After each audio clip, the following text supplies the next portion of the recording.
Hello दोस्तों, मेरा नाम है शुभ वर्मा और आप देख रहे हैं मेरा चैनल द बायो स्फीयर। तो आज हम बात करने वाले हैं क्लास 11 के चैप्टर 2 बायोलॉजिकल क्लासिफिकेशन के अंदर किंगडम फंगी के बारे में।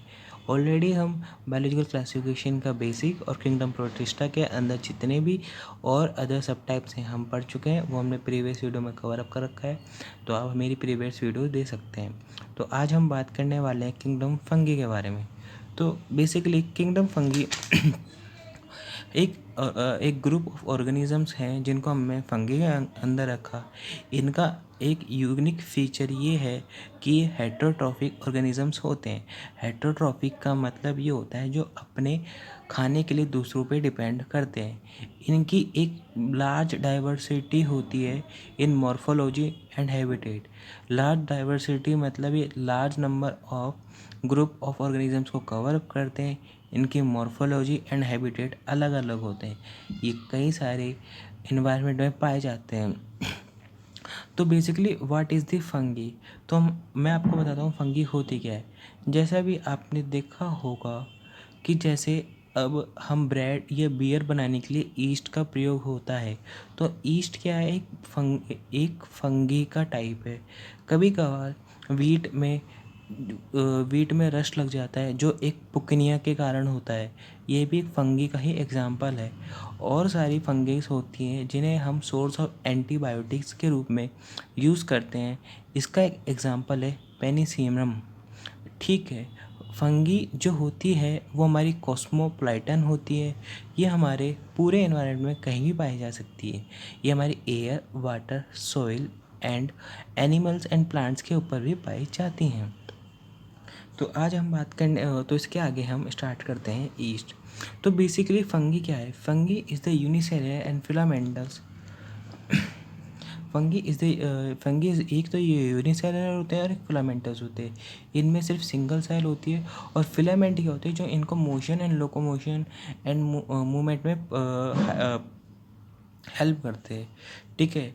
इनकी जो बॉडी होती है वो लॉन्ग होती है, सिलेंडर लाइक होती है। और इनका एक थ्रेड लाइक स्ट्रक्चर होता है जिसे हम कहते हैं हाइफी। एक हाइफी के ही नेटवर्क को हम कहते हैं माइसीलियम। अब फंगी को हमने 4 पार्ट में डिवाइड कर दिया गया है according to their mode of nutrition, कि मतलब वो किस हिसाब से खाना खाते हैं। तो पहला है स्पैरोफाइट्स, दूसरा है पैरासाइट, तीसरा सिम्बायोटेंस, चौथा है मायोकोरेंजिया। स्पैरोफाइट्स क्या होते हैं, बेसिकली इसका एक और टाइप है हेटरोट्रॉपिक। जो हेटरोट्रॉपिक फंगी वो होती है जो दूसरों पे अपने खाने के लिए निर्भर रहती है।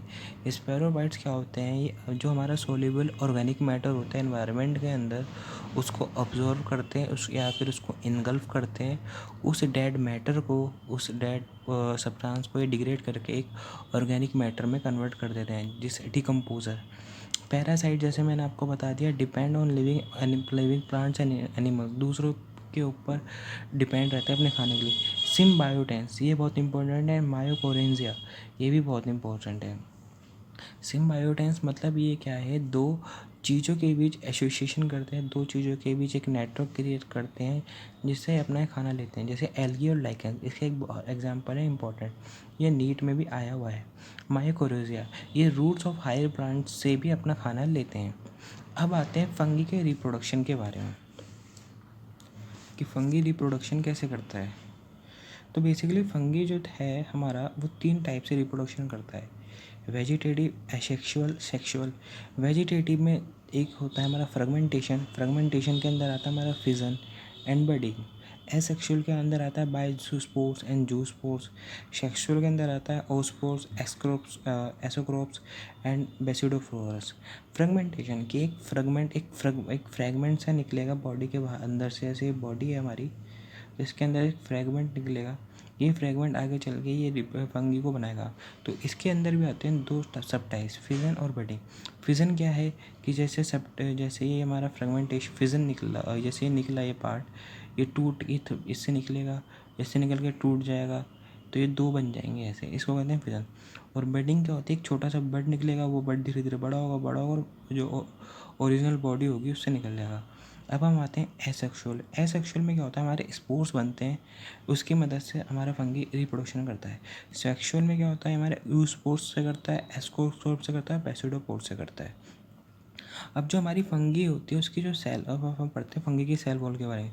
फंगी की जो सेल वॉल बनी होती है हमारी बनी होती है काइटिन से, ठीक है, काइटिन से बनी होती है एक्सेप्ट oomocytes और सेलुलोसिक। जो हमारी oomocytes फंगी होती है उसमें हमारी सेलुलोसिक की बनी होती है, सब में काइटिन की बनी होगी, oomocytes में सेलुलोसिक की बनी होगी। ये भी नीट में इम्पॉर्टेंट है, ये भी क्वेश्चन पूछा जा चुका है। अब जो उनका रिजर्व फूड मटेरियल होता है वो होता है हमारा ग्लाइकोजन और लिपिड। कोई भी फंगी अपनी बॉडी के अंदर या फिर अपना फूड रिजर्व करके रखती है ताकि उसे एडवर्स कंडीशन में किसी और पे डिपेंड ना रहना पड़े जब वो ऐसी कंडीशन में आ जाए। और अब हम बात करेंगे सेक्सुअल साइकिल इन्वॉल्व्स इन 3 स्टेप्स। हम जो सेक्सुअली प्रोड्यूस जब फंगी एक सेक्सुअल रिप्रोडक्शन करती है तो उसमें 3 टाइप होते हैं, प्लाज्मोगेमिक, कैरियोगेमिक और म्यूसिस। प्लाज्मोगेमिक क्या होता है, हमारा fusion of protoplasm between motile and non motile gametes.